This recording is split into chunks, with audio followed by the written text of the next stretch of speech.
Good evening and welcome to Story Hour. I'm tonight's host, Laura Blackwell. My wonderful co-host, the marvelous Daniel Marcus, started Story Hour over 2 years ago just to let people stay connected a bit better. And we've had so much fun with it. We've heard so many great stories that we've been coming back every 2 Wednesdays, every Wednesday for 2 stories or 2 writers who sometimes read more than 2 stories together. And we're very fortunate that tonight, in the month of Spooky, we were able to get Gemma Files, a returning favorite, and our new favorite, Elle-Marie Wood. So as always, our 2 writers are reading for favorite nonprofits. So we'll talk about those a little bit first. Elle-Marie Wood is reading for So Others Might Eat, SOME for short. Since 1970, SOME has been a care provider and a beacon of hope to residents in our nation's capital. That would be the US, not the nation that Gemma's from. Its services are available to individuals, families, senior citizens, veterans, and those affected by physical or mental illness. SOME helps with housing, health care, emergency and social services, and education and workforce development. Every day, SOME is working to break the cycle of poverty and homelessness through its comprehensive approach. You can learn more at some.org. Gemma Files is reading for the Autistic Self-Advocacy Network. ASAN believes that the goal of autism advocacy should be a world in which autistic people enjoy equal access, rights, and opportunities. ASAN works to empower autistic people across the world to take control of their own lives and the future of the common community as well, and to seek to organize the community to ensure that autistic voices are heard in the national conversation about autism. But that's probably not just Canada, right? That's the US too. Yeah, I believe that's. Yeah, lots of nations. Yeah. All the nations need to look a little carefully at how we're treating autistic. Nothing about us without us is their slogan. You can learn more at autisticadvocacy.org. If you are here on Zoom, feel free to leave your camera on. It can be really nice for our readers to see your faces and how you react to their stories. Chime in on the text chat if you like. If you're joining us on Facebook, thank you. We're so glad you're here, but please understand that we may not see your messages right away. And you know what? We didn't decide who's going first. Am I going to eeny, meeny, or does someone want to raise a hand to say me first? To you, Gemma. You go. I'll go first if you'd like. Go right ahead. There we go. Just jump in. Excellent. Formerly a film critic, journalist, screenwriter, and teacher, Gemma Files has been an award-winning horror author since 1999. She has published 5 collections of short work, 3 collections of speculative poetry, a Weird Western trilogy, a story cycle, and a standalone novel, experimental film, which won the 2015 Shirley Jackson Award for Best Novel and the 2016 Sunburst Award for Best Adult Novel. Her latest story collection, In This Endlessness Our End, came out in 2021 from Grinscribe Press and won a Bram Stoker Award. Her most recent publication is a story in Mother, Tales of Love and Terror from Weird Little Worlds. Gemma, welcome back. Yeah, great to be here. So I'm going to be reading a story called Black Cohosh, which I actually originally wrote for Mother, but but Willow Becker decided that it was too angry, too angry and not maternal enough. And I think it will be fairly easy to see why, pretty quickly. And so now it is appearing in Damnation Games, edited by Alan Baxter, which is basically about supernatural crime. And when he last communicated with me, I was like, I don't know if I have anything that's really good for you, Alan. And he's like, well, supernatural crime, that's a large thing. And I'm like, do you consider terrorism a crime? And thus the deal was made. Okay, Black Cohosh. It begins where it ends for him, for them, but not for me or for us. That is the whole point of the exercise. Women take what's beautiful and make it horrible, they said back in Salem times. You know how we are, we just can't help it. We're weak and wicked, born sinful and inclining to sin. We can't be trusted, not even with ourselves. Our brains are small, wombs wandering and full of evil spirits. We steal men's penises and hide them in birds' nests. We smear ourselves with the fat of unbaptized children while masturbating with broomsticks. So if churches or states or church states led by men have to arrest us to save us from error, scare us straight, as it were, make us confess our lies through torture or threat of torture, well then that's better in the end, isn't it?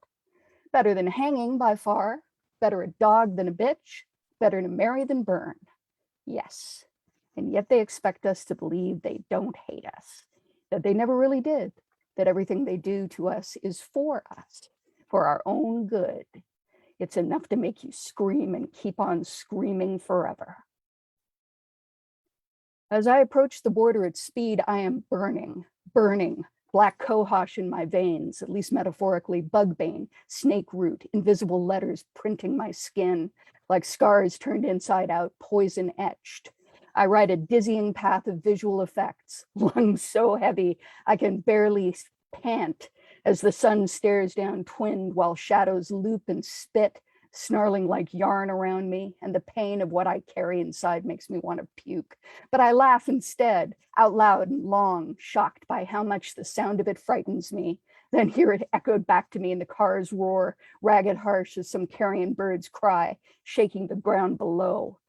There's an army already massing within me, drunk with rage and high on hate, and all of them more than ready to riot, more than ready to kill. The signs show me where to go, exactly as they're designed to.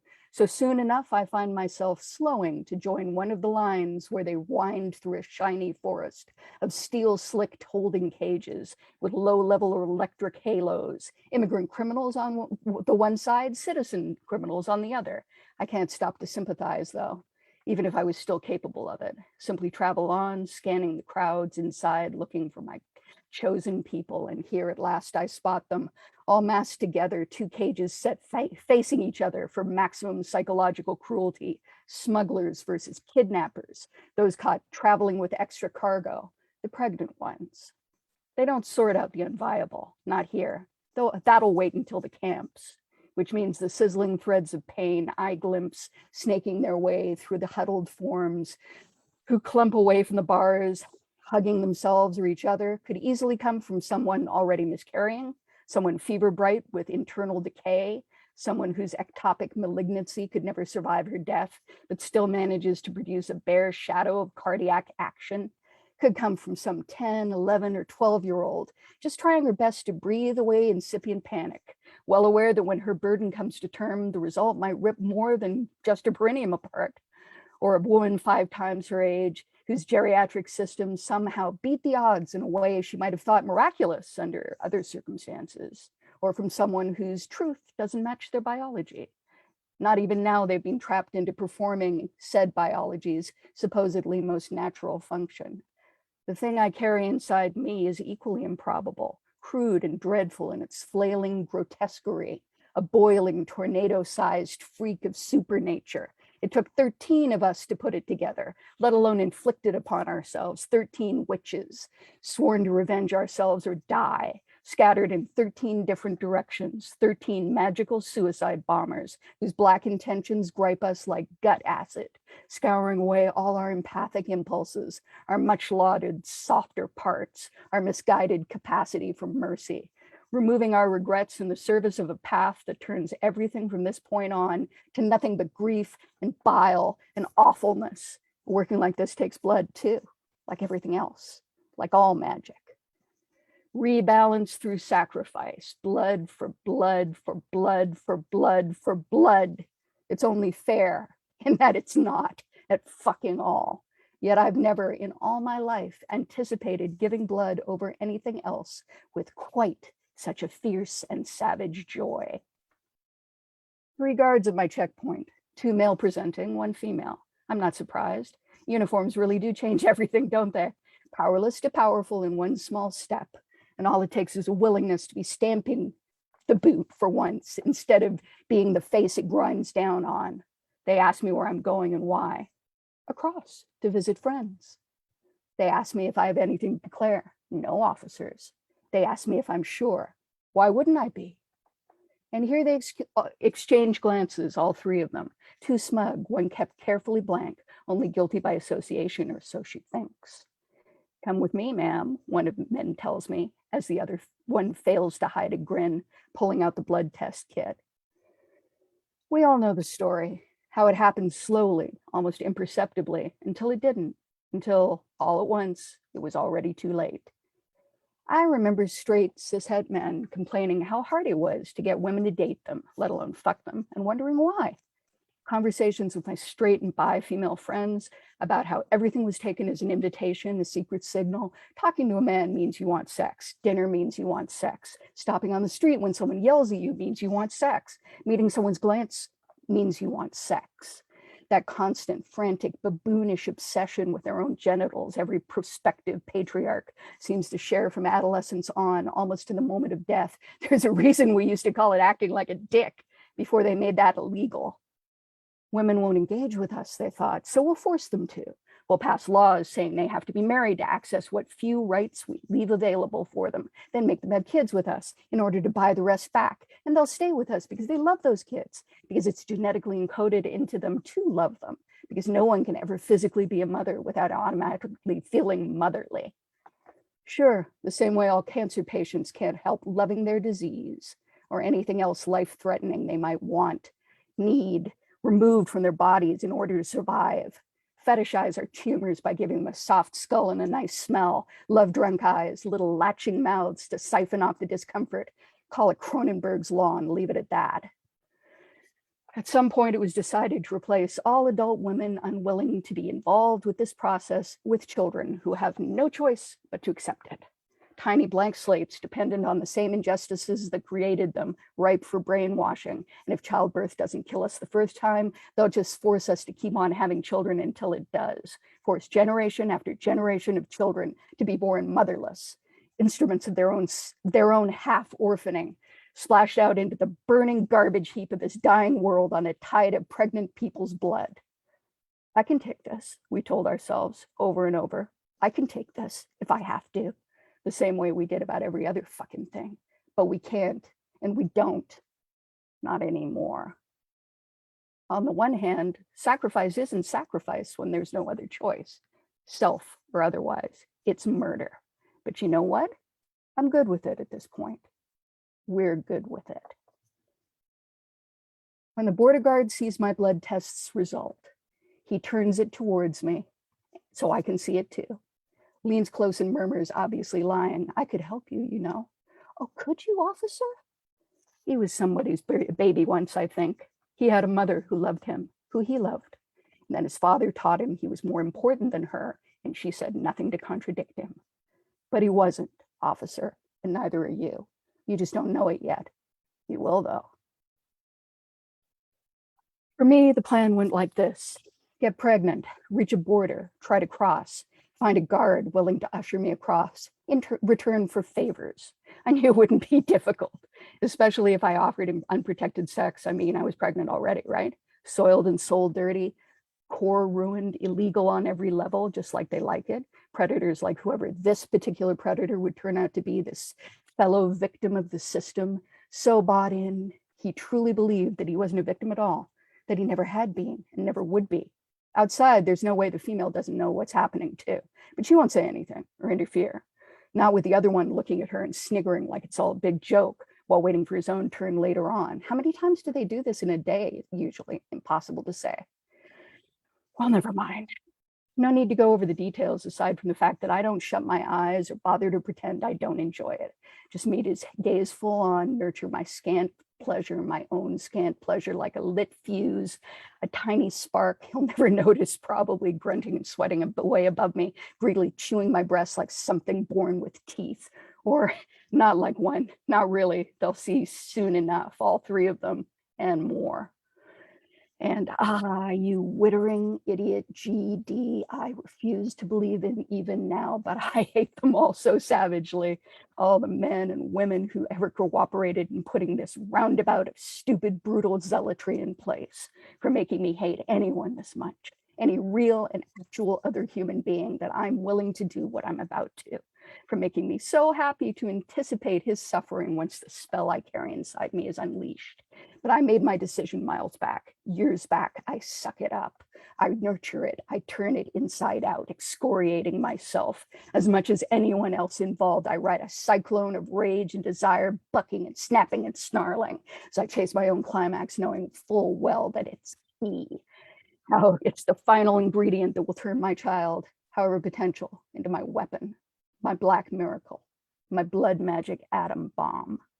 From cell swatch to baby to monster, set free to ravage and avenge in a single squirming, painfully red-soaked forward surge. See him start to hunch and lock my shaking thighs, making it impossible for him to pull out.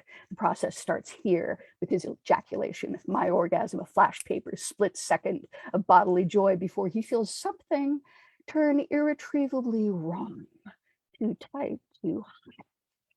Pain ratcheting sharp up the scale from arousing to anything but, oh Christ, oh no. Like sticking your cock in a pool drain by accident and feeling that sudden tug, that rip, blood in the water, bastard, gouts of it, dizzying fast. Yes, that's right. I see it reach his dumb animal stare, that fear, which makes me grin. And I can feel it now too. My child, only mine, swelling between us, reaching out with claws fixed, with mouth wide open. Feel it start to salivate at the very taste of him and bite down hard.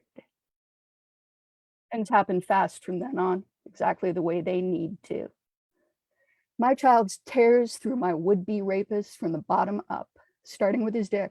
It slips from me in a mess, just as he begins to shriek, uncomfortably large enough to bruise my groin but not break my pelvis. I rise without bothering to pull my pants back on, slipping off my shirt as the placenta spills out as well, then catches fire and spreads upwards, hardening into armor. The door bursts open. I hear the shouts, feel bullets bounce and skitter off me, ricochet to spin the other male sidelong, while my child finishes with his partner and leaps on top of him instead, still growing. It's going through puberty now. Suddenly rabid to breed, spiked penis jerking up to spear him straight through the guts, and spit on contact with his gooey hot insides, it jackhammers him to the point of death, then hurls him aside and swipes the female across her throat, even as she punches the alarm, freeing a bright crimson gush, a wail that never seems to end. And yes, I tell the rest of the border guards, come now, keep on coming. My child wants to meet you. My child and its child. The placenta reaches my face and closes over me, a bruise-colored glassine helmet, tinging everything around me with rot. I step over the male guard as my child takes off down the hall, lope brachiating, noting the way his perforation has already begun to swell, tiny claws scooping up and outwards to free my first grandbaby. His bloody muzzle, its jaws of multiply rowed teeth that twist and root their way from its father's pink-splayed intestinal nest. Then step past the female guard, her uprolled eyes empty, thinking how this might so easily have been her fate too, since some of us hated collaborators enough to want to go that far. We took a vote on it, 6-7. You can thank us for our commitment to democracy if you want when it's all over. Those of you who managed to survive. Birth a monster, set it free, let it pave your way. This sloppy trail beneath my feet, wet with slime and screams, I follow its track outside, down the road of cages, hands raising to cast smaller workings as I walk by, make the electrical charge boxes overload, the locks melt away, the doors fall open, let loose new crowds of siblings, friends, parents, and kids that my child's children were all born knowing to stream around, to leave untouched in their wake, smelling their relative innocence. Immigrant criminals, citizen criminals, my business is not with them. My business is with the system and those who want to join me in its downfall. At last, I reached the same cages I passed on my way to find that first sacrifice, dead officer idiot, my blithe sexual extortionist. Pause outside as the doors spring free to make my pitch before they all go running. Here's what happened, what I've done, what we've done, my co-conspirators and I. Here's what I can do for you too, if you're so inclined. Revenge always digs two graves, they used to say. Perhaps so. No, probably so. And yet, will it hurt? Someone asks. In this world of ours, I think, and hear somebody laugh long and bitter before realizing it must be me. What doesn't? I reply. Some nod, some don't. Some shake their heads and shoulder through, leaving the rest behind. Take each other's hands then, I tell those who remain, not watching the others go. Run to find their families, maid and otherwise, to spit on the remains of their captors or sob with disgust at the carnage. Grab the ones they love and head for the open borders, lights together. Hold on tight. I'm going to cast the spell again now.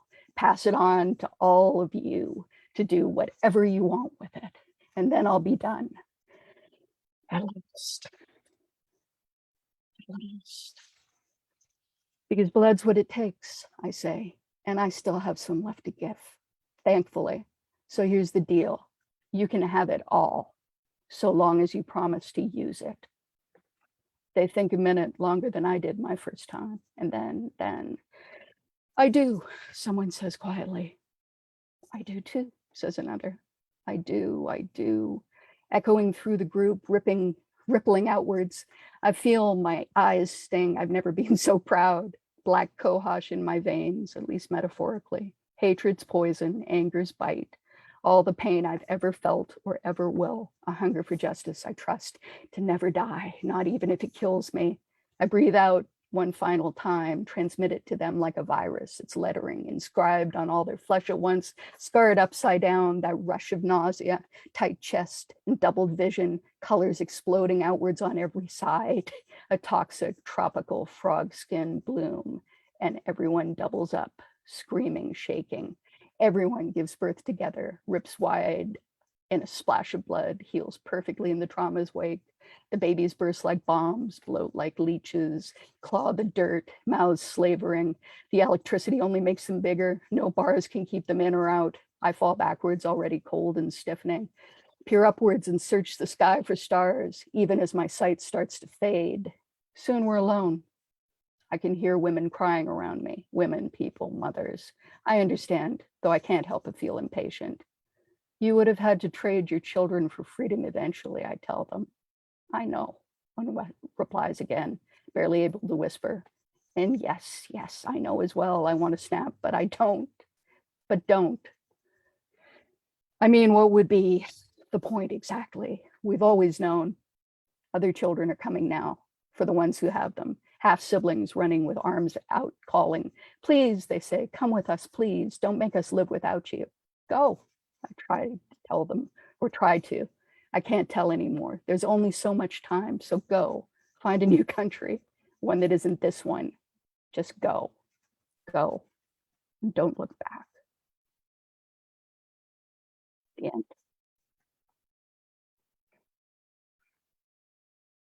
Dang, Gemma.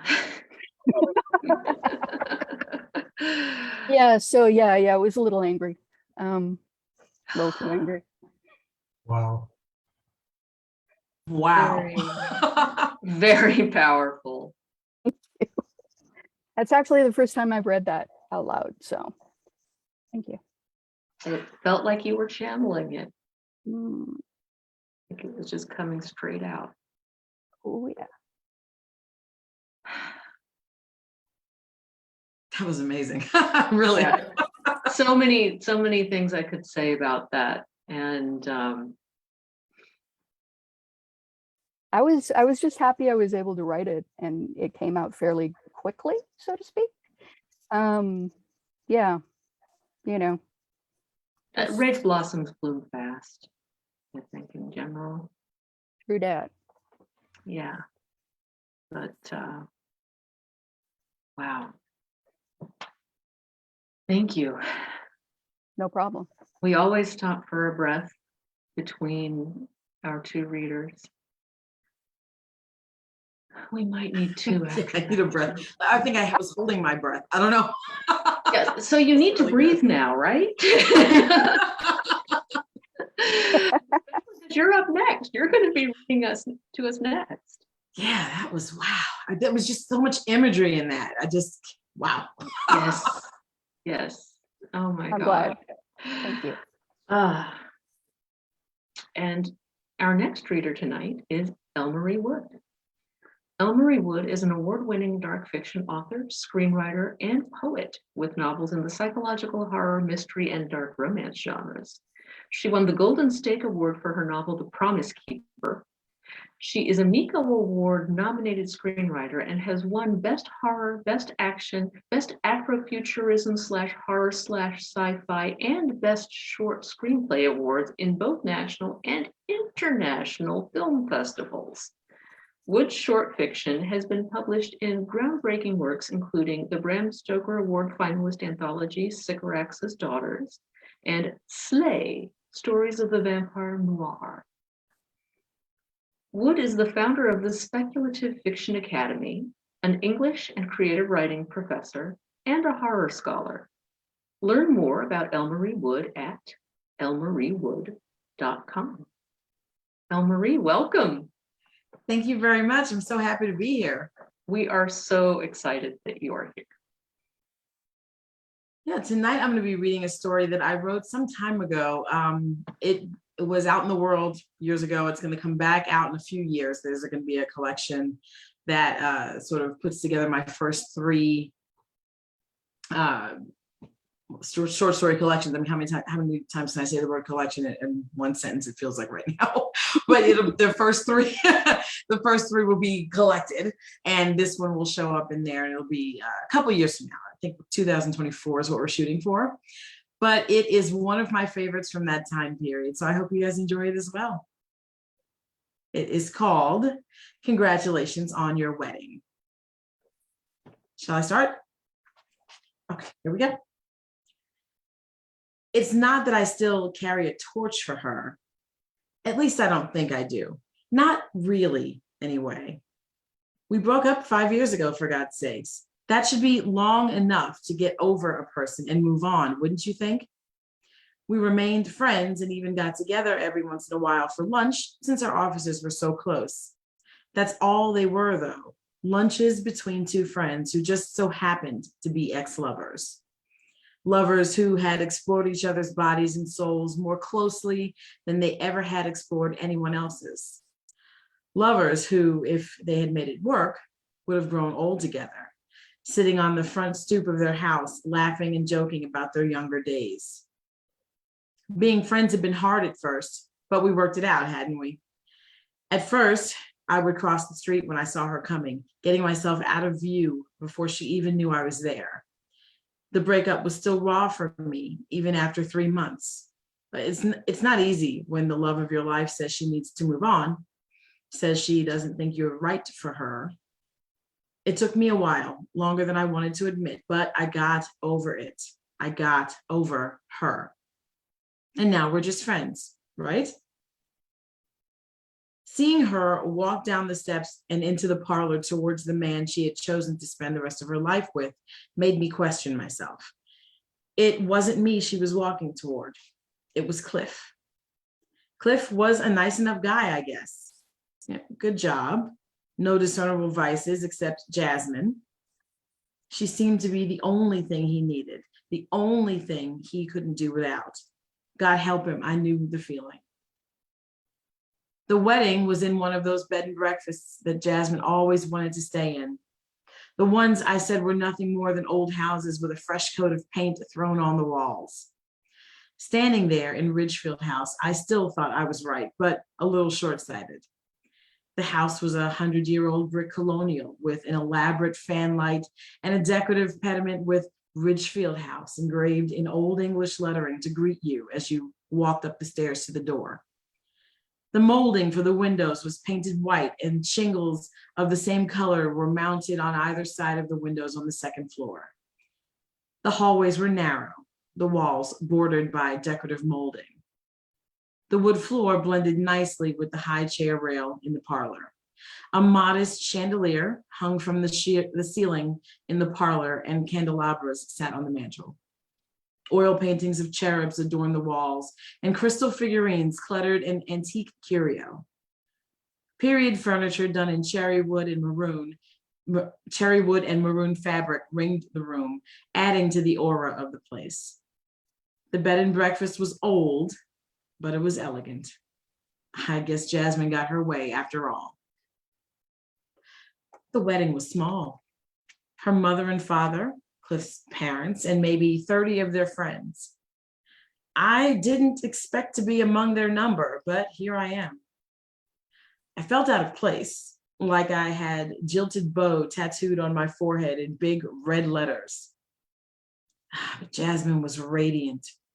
Her smile lit up the room. I was captivated, as I was sure everyone else in the room was. The sight of her was breathtaking. Why wasn't it me she was walking toward with such light in her eyes as to blind anyone who dared to look at her? What did Cliff have that I didn't?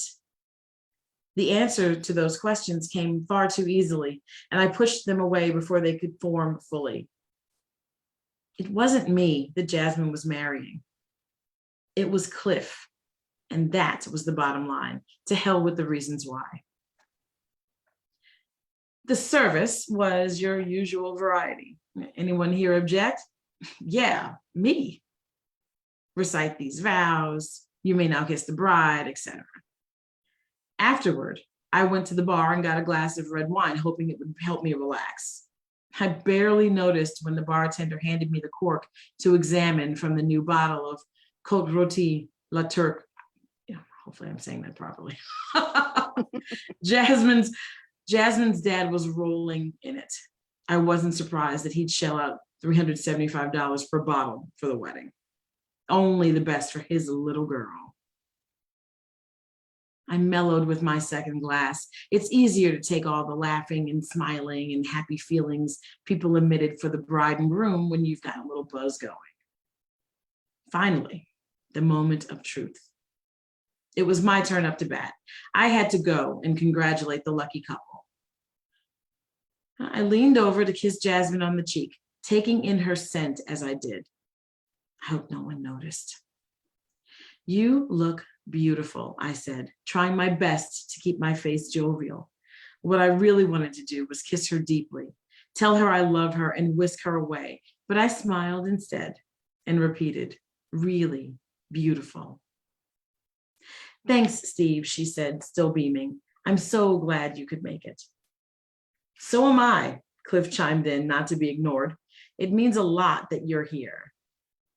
I shook Cliff's hand and said, I'm honored to be. You're getting a wonderful woman, Cliff. Don't I know it? His smile was nauseating. I started to walk away when Jasmine reached out and touched my arm.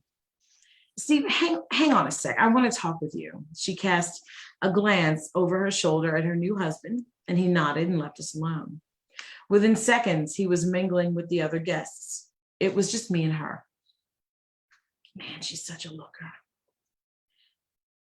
I just wanted to tell you how much it means to have you here, she said. I'm so happy you came. I wouldn't have missed it for the world. The words sounded foreign coming from my mouth, but I said them anyway.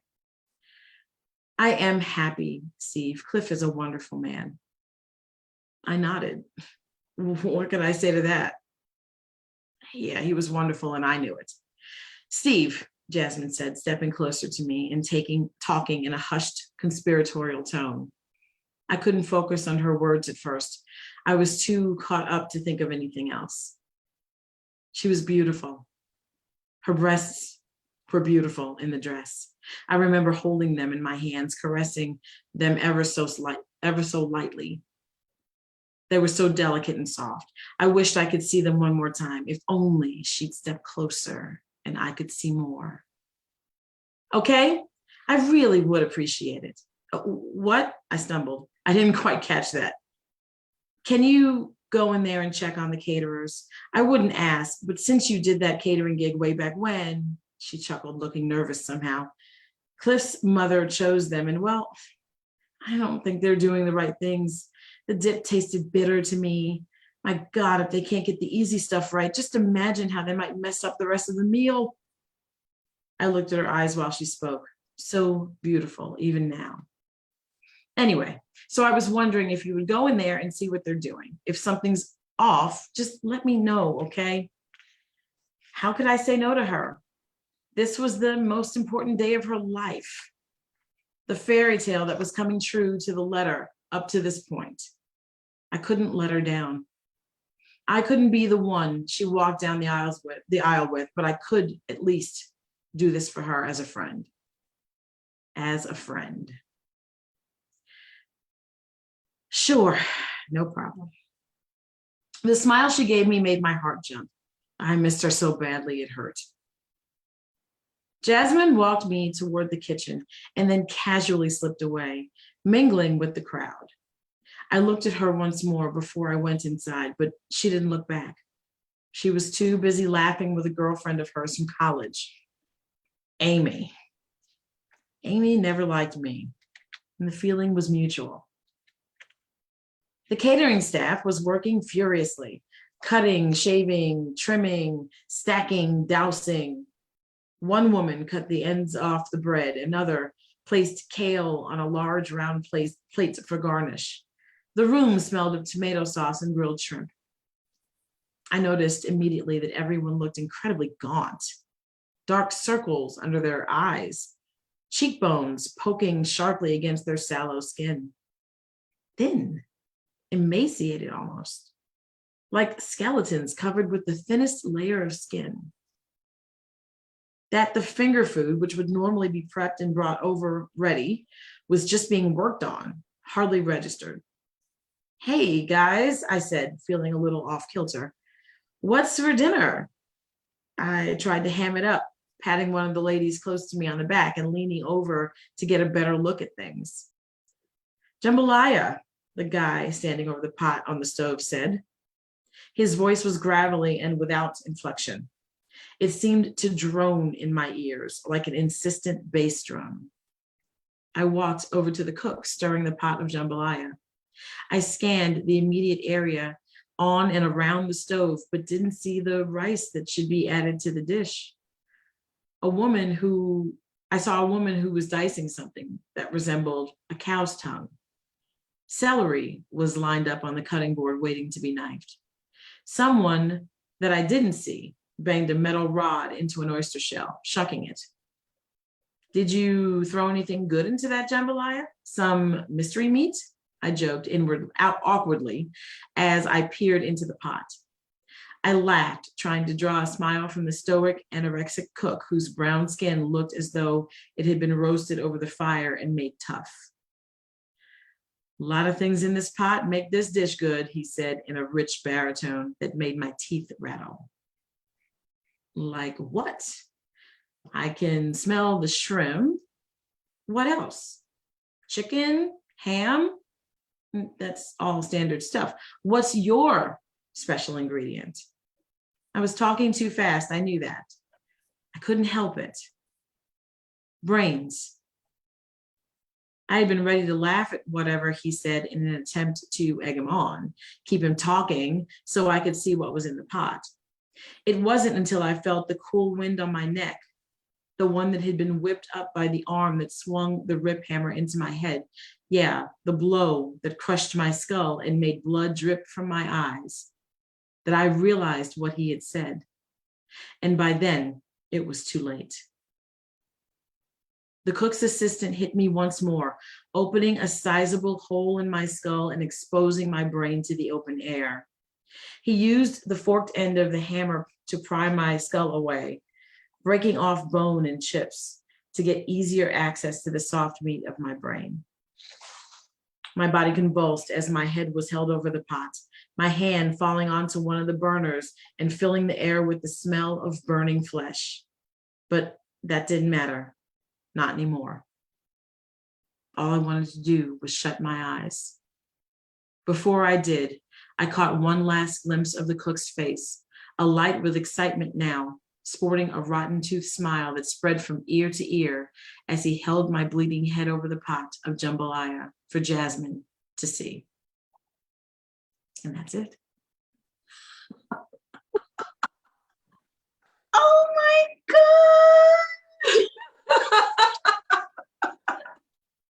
Thank you so much. Totally sucker punched me there. I tried to keep my voice as calm as I could. Oh my God. I really thought this was going to be about Steve just getting in there and wrecking everything. And then as time went on, I just felt worse and worse and worse for him. Yeah.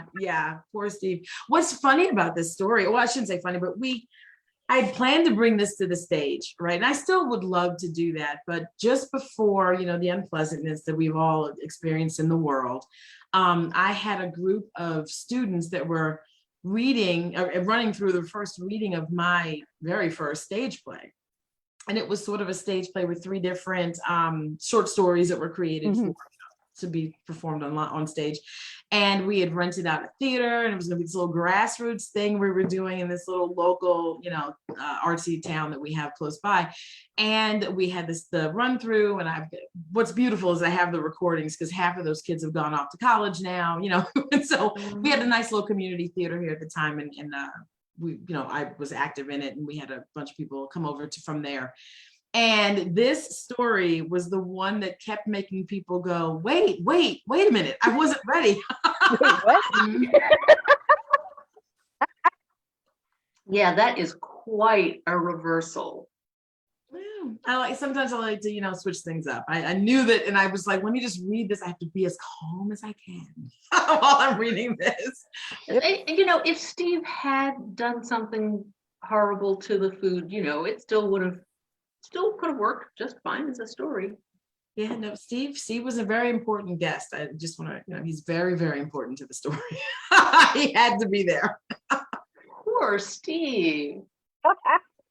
Poor Steve. Well, he was undercutting himself. I mean, he got so hypnotized by her boobs. By her boobs, right? Everything went by. Everything.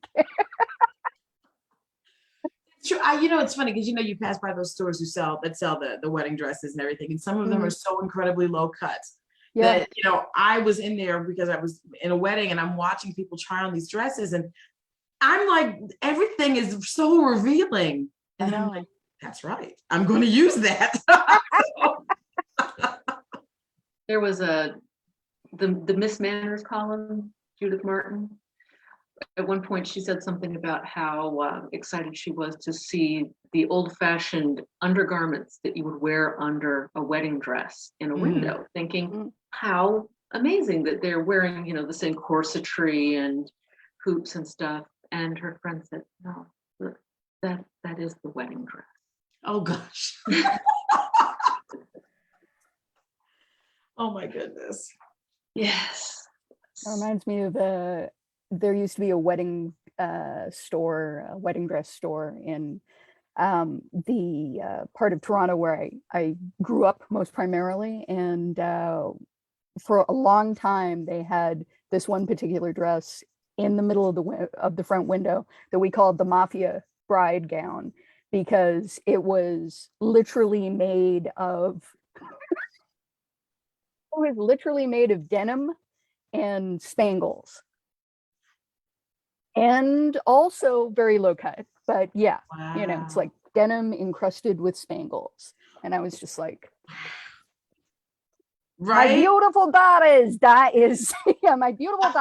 is being given away today. Come see me in the kitchen if you want to ask me something. Now, we've got a suggestion in the chat from Tom that maybe there should be an anthology of wedding horror stories. So, pull it off. if either of you ever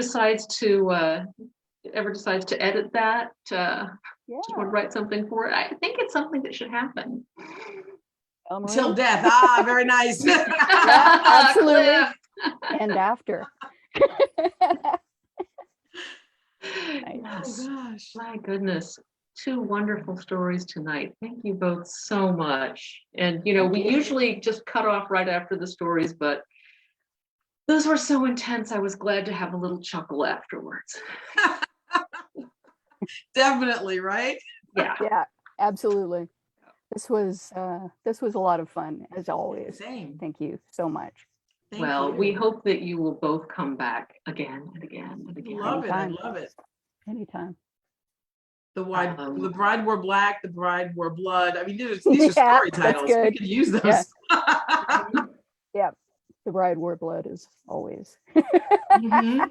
The groom doesn't make it out of any of these, I don't think. I don't Nah. I don't think it's gonna happen.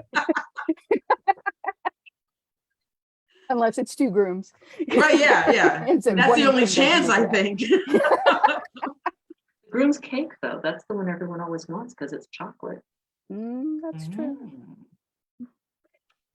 So thank you. This is a wonderful story hour. And folks, we're here every week. Next week, we are continuing the Spooky Month festivities with Robert Levy and Cassandra Caw. So make sure to be here for that one as well. Yeah, that's going to be amazing. Yeah. Cassandra has been on before and they are fantastic. Robert Levy is not someone we've had on before, but I've enjoyed his work a lot. Yeah, his stuff And is incredible. yeah, very sharp. And StoryHour2020.com will always tell you who's going to be on and even who's coming up a few weeks from now often. And it's a good place to learn about our upcoming authors and make your schedules.